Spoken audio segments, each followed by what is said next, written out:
नमस्कार, स्वागत है। आप देख रहे हैं मनचाहा न्यूज़। मैं आपके साथ अंकित सिंह चौहान। बाबा की नगरी बनारस में धूम मची है। गाने का नाम था लहर उठे और साथ ही साथ खेसारी जी की एनिवर्सरी भी मनी। इन सब के पीछे जो हाथ था वह था भोजपुरी इंडस्ट्रीज़ के सुपरस्टार खेसारी लाल यादव जी के हिट मैनेजर विवेक भैया का। विवेक भैया का पहले स्वागत करते हैं और आज हुए सारी चीज़ों पर बात करते हैं। भैया पहले बहुत स्वागत है। Thank you Ankit. और अंकित, ये दूसरा इंटरव्यू। पहले इंटरव्यू में ऑडियो नहीं था, ये सभी बताया करो तुम, ठीक है। वो आधे घंटे तक क्वेश्चन पूछा, बेचारा ऑडियो ही नहीं था। तो we are sitting again. So thank you Ankit. और मैंने पिछली बार बोला था कि आप बहुत सुलझे हुए पत्रकार हैं, बहुत सुलझे हुए यूट्यूबर हैं, आप न्यूट्रल हैं, ऐसे ही बने रहिए। अच्छा है। बड़ा मज़ा आया। दोपहर एकदम अपने रंगीन बना दिया। भैया का वो एंट्री, भाभी का एंट्री, वो स्टेज पे वो वरमाला वाला सीन, कैसे सोचा था, कॉन्सेप्ट कैसे तैयार किया था? मुझे एक्चुअली उनका एनिवर्सरी आज थी। लकी है हम लोग की जिस दिन हमारे कंपनी का गाना लॉन्च हो रहा है उस दिन उनकी एनिवर्सरी थी। I am so blessed for that कि मुझे वो सेलिब्रेट करने का मौका मिला। तो हम लोग बनारस में हैं और मैं बनारस का हूँ, तो गंगा आरती जो दुनिया से लोग देखने आते हैं, आई थॉट कि वो स्टेज पे किया जाए। जितने हमारे यूट्यूबर भाई हैं, जितने इन्फ्लुएंसर्स हैं, या जितने भी पब्लिक आई थी, उनको वो देखने का मिलेगा। तो एंड आई होप कि आप सब लोग को अच्छा लगा हो। बिल्कुल। लहर उठे, भैया ने लहर उठा दिया, ज़बरदस्त बजा भी, सारे लोगों के साथ उन्होंने डांस भी करा। भैया कैसे कंसेप्ट तैयार कैसे कर लेते हैं आप, और चूज़ी गाने कैसे आप अपने लिए लाते हैं? क्या डांस बीट का ज़बरदस्त गाना लाया? सबसे बड़ी बात बताता हूँ तुम्हारे को अंकित, सबसे डिफ़िकल्ट गाना मेरी कंपनी को मिलता है।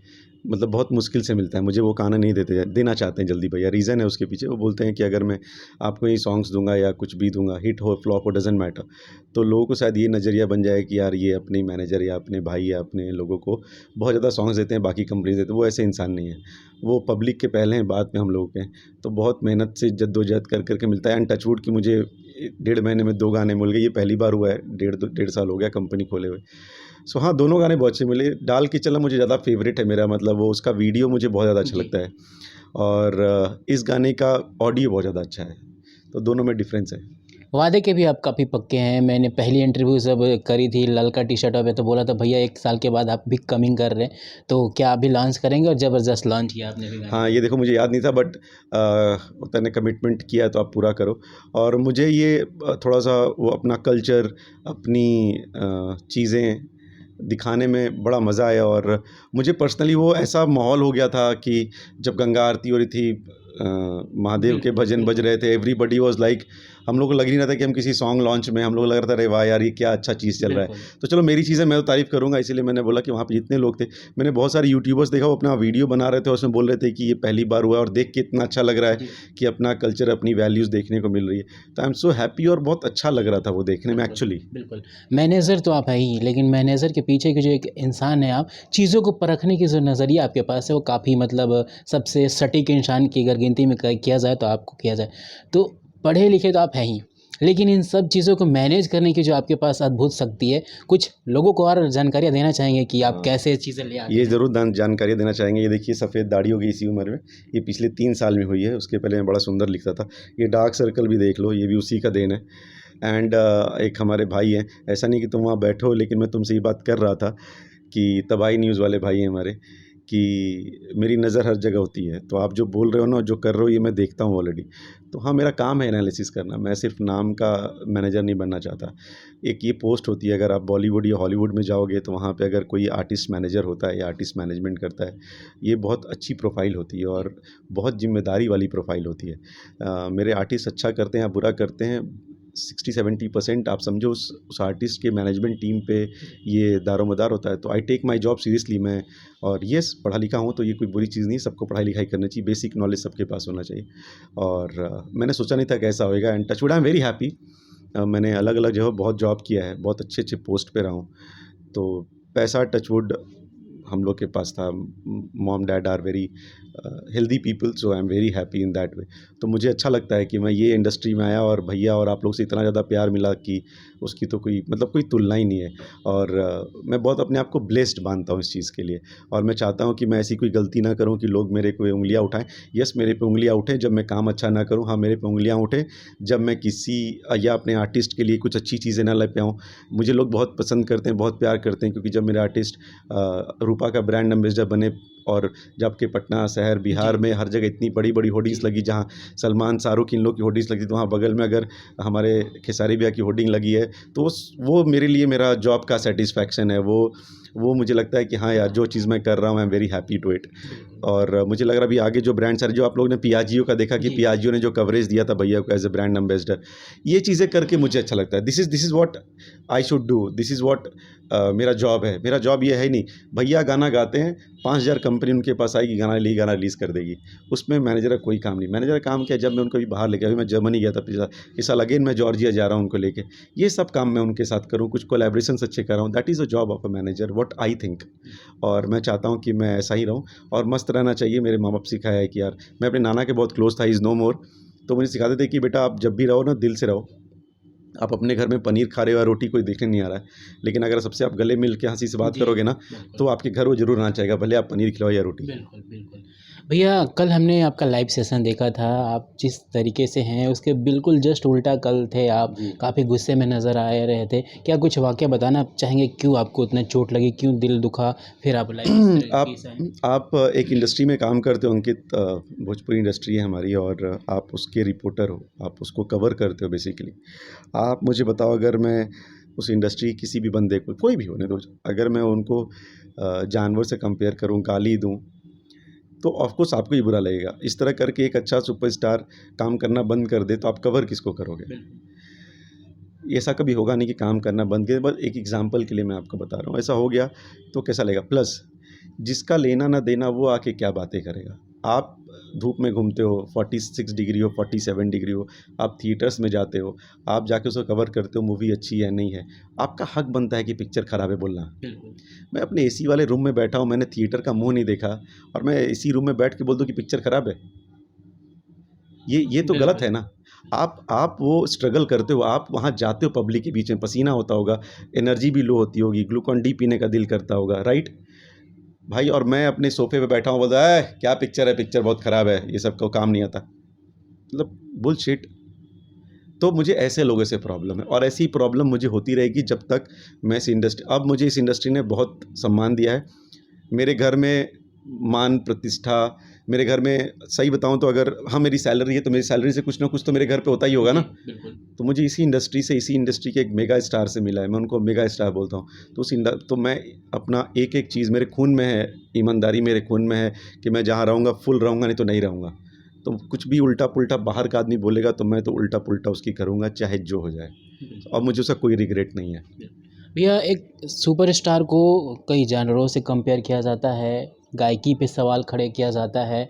आप देख रहे हैं लगातार बड़े प्रोजेक्ट ला रहे हैं, बड़ी-बड़ी कंपनियों के ला रहे हैं, यहाँ तक कि इंडिया के बाहर उस गानों की धूम मच रही है। तो क्या आप कुछ कहना चाहेंगे कि एक सुपरस्टार को एक को बहुत बड़ा बना दिया जा रहा है, एक को बहुत छोटा बना दिया जा रहा है और आप लगातार काम कर रहे हैं, रात-दिन, 2-2 दिन, 3-3 दिन तक कंटिन्यूअसली काम कर रहे हैं। तो क्या कुछ वैसे लोगों को कुछ दिशा निर्देश या फिर ज्ञान की बातें बताना चाहेंगे? नहीं, मैं कौन सा ज्ञान हूँ कि मैं ज्ञान की बात बताऊँगा अंकित।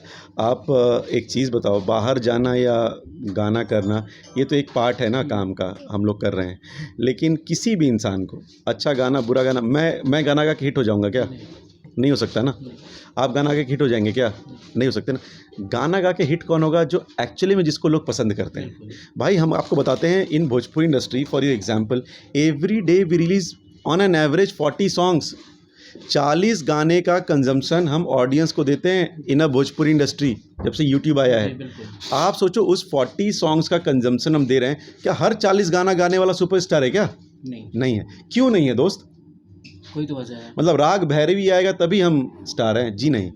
अगर मेरी कोई भी चीज़ किसी को अच्छी लग गई, सॉन्ग्स, म्यूज़िक, ये ऐसी चीज़ें ना, कान को अच्छा लगना चाहिए। हम ना रात में गज़ल बजा के क्यों सोते हैं, या फिर हम ओल्ड सॉन्ग्स बजा के क्यों सोते हैं? क्यों नहीं हम डीजे सॉन्ग बजा के रात में सो जा रहे हैं? इलॉजिकल बात करने वाले लोगों को लॉजिकल हम लोग क्या देंगे? आपने अगर पढ़ाई लिखाई नहीं की तो आप वो करो, वापस आप 8th स्टैंडर्ड या 6th स्टैंडर्ड से आप स्कूल में जा सकते हो। प्लीज़ आप वहाँ से दाखिला लो, 10th तक पढ़ो, फिर 12th करो, फिर ग्रेजुएशन करो। नहीं कर सकते तो बकवास ना करो। मेरे पास एक फ़ोटो है, मैं वो कल या परसों डालूंगा। मैंने और भैया ने एक स्प्राइट की, मैंने ज़बरदस्ती मंगाई है वो स्प्राइट की बोतल, उस पर फ़ोटो खिंचाई। भैया बोले अरे यार मैं स्प्राइट का ब्रांड एम्बेसडर बन जाऊँ क्या? मैंने नहीं, बंद बनी है। ये मैंने फ़ोटो जानबूझ के लिए कि स्प्राइट बुझाए ओनली प्यास, नो बकवास।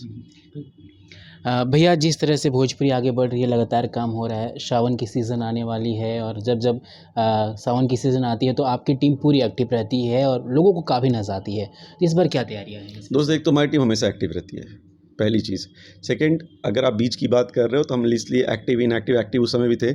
हम लोग गाने रिलीज़ नहीं कर रहे थे क्योंकि आप ही लोग, कुछ लोग थे जो बोलते थे यार आप लोग तो रोज़ गाना रिलीज़ करते हो, क्यों नहीं बोलते हो आज आप लोग किसी और को? प्लीज़ बोला करो। इस चीज़ से भी प्रॉब्लम है। क्या मतलब, एक बंदा है जो ईज़ी है, ईज़ी पता है क्यों है? क्योंकि उसके रूम में आप जल्दी घुस जाते हो। इस रूम में आप जल्दी आ गए थे, बगल में बेड बैठा और इंटरव्यू ले लिया। बाउंसर ने रोका नहीं, जबकि बाउंसर वहाँ भी थे ना। उन बाउंसर को हम लोग डांटते कि ओए धक्का मत देना, रोकना मत। पता है जो चीज़ हमारे को बहुत इजी मिल जाती है ना, हमारी माँ। आई टेल यू बहुत फैक्ट की बात अंकित, माँ ना बहुत इजी है। इजी पता है क्यों है? हम लोग जब एकदम पिद्दी से थे तो वही मिली, पापा ही मिले, भाई बहन मिले होंगे लेकिन वो मिली। हम रो रहे हैं तो वही मिली, हंस रहे हैं तो वही मिली, भूख लगी वही मिली। उसी चीज़ से हम बड़े होते गए। ऐसा लगा ये तो मैं 24/7 मेरे साथ ही रहती तो बहुत ईजी है माँ, ये तो बहुत ईजी है ना। इसीलिए हम ना जब बड़े हो जाते हैं थोड़े, तो मम्मी जब बोलेगी ना कि बेटा खाना खा, अरे यार मम्मी क्या बात कर रही हो, खा लूँगा ना, ऐसे बात करते हैं। जब पिताजी बोलेंगे ना खाना खाओ, हाँ पापा बस 5 मिनट का, लहजा बदल जाता है। क्यों? क्योंकि माँ ईजी मिली है। जिस दिन वो वहाँ चली जाती है ना, उस दिन ऐसा लगता है कि आधे तो हम उसी दिन ख़त्म हो गए।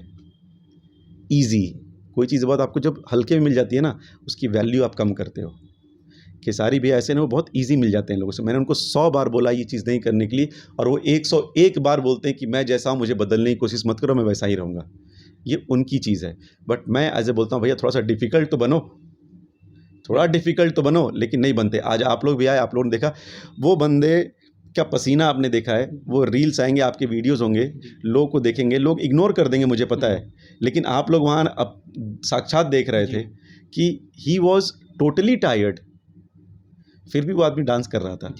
Commitment towards work is what we call commitment towards work. Then he came inside, उसके बाद आप लोग को इंटरव्यू दिए, commitment towards work, respect towards people who have attended him. Third, अभी वो चले गए शूट पे, उनका पता है 9 बजे से वापस शिफ्ट लगा है काम का, मूवी शूट करेंगे। कमिटमेंट टुवर्ड्स दोज प्रोड्यूसर जिन्होंने मूवी पे खर्चा किया है। इसको मेगा स्टार नहीं बोलेंगे तो किसको मेगा स्टार बोलेंगे? एक तो इवेंट किया और 4 दिन सोएंगे, सॉरी। तो मैंने वही बताया कि जब आप चीज़ें ईजी मिल जाती है ना, तो हम उसकी वैल्यू कम करते हैं। तो हम लोग हमेशा एक्टिव रहते हैं। आप लोगों ने ही बोला था कि कम गाने करो, तो हमने जैसे ही कम गाने किए, आप लोगों ने बोला अरे हम तो ख़त्म ही हो गए। तो सॉरी दोस्त, या तो हेड बोलो या तो टेल बोलो। मतलब हेड भी आपका, टेल भी आपका, सिक्का खड़ा वो भी आपका। आई एम सो सॉरी, ऐसा तो नहीं हो सकता। भैया कितने गाने इस सावन रहेंगे, कुछ प्रोजेक्ट की जानकारी? 12 गाने, 12-14 सॉन्ग्स हमने प्लान किया, क्योंकि सावन इस बार बड़ा है, 2 महीने का है।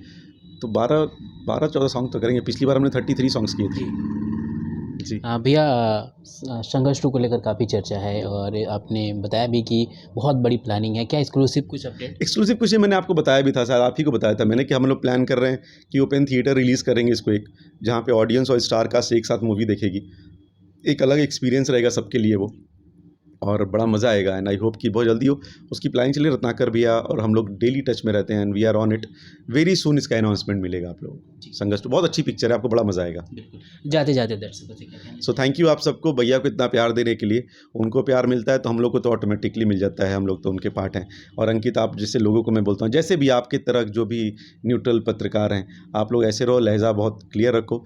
किसी से भी, किसी को भी क्रिटिसाइज़ करो, प्लीज़ करो। हमारे लोग को भी क्रिटिसाइज़ करो कि आप लोग ये काम अच्छा नहीं कर रहे, गाने अच्छे नहीं ला रहे हैं, वीडियोज़ अच्छे नहीं है, क्योंकि हम उसमें सुधार करेंगे। गाली गलौज या किसी जानवर से, किसी भी स्टार को जो मेहनत करता है, या किसी भी इंसान को जो मेहनत करता है, मज़दूर क्यों ना हो, नहीं करना चाहिए, क्योंकि वो अपना पसीना बहाता है, और उसकी रिस्पेक्ट करनी चाहिए हम सबको। और एसी में बैठ के जो बाहर मेहनत कर रहा है ना, उसको तो खराब मत बोलना, क्योंकि उस जिस दिन फरसा मार देगा ना, बुद्धि सही हो जाएगी। थैंक यू सो मच भैया हमारे साथ जुड़ने के लिए, अपना बेहतरीन सफल देने के लिए। विवेक भैया थे अपकमिंग प्रोजेक्ट, और साथ ही साथ भोजपुरी में क्या चल रहा है उस पर भी उन्होंने अपनी बात रखी। हमेशा सपोर्ट करते रहिए हिट मशीन को, भैया को, भोजपुरी में आने वाले प्रोजेक्ट को, और अपना बहुत ज़्यादा ख्याल रखिए। नमस्कार।